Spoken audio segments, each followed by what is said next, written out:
a trick with the Rubik's Cube, a miniature Rubik's Cube, Mm-hmm. and a mirror.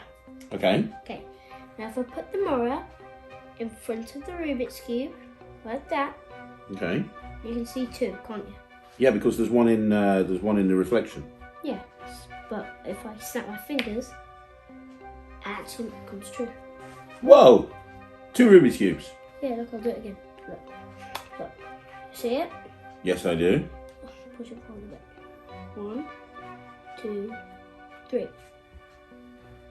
Look. Whoa! Very cool. Do you know what? If I really wanted to, I could duplicate my fingers.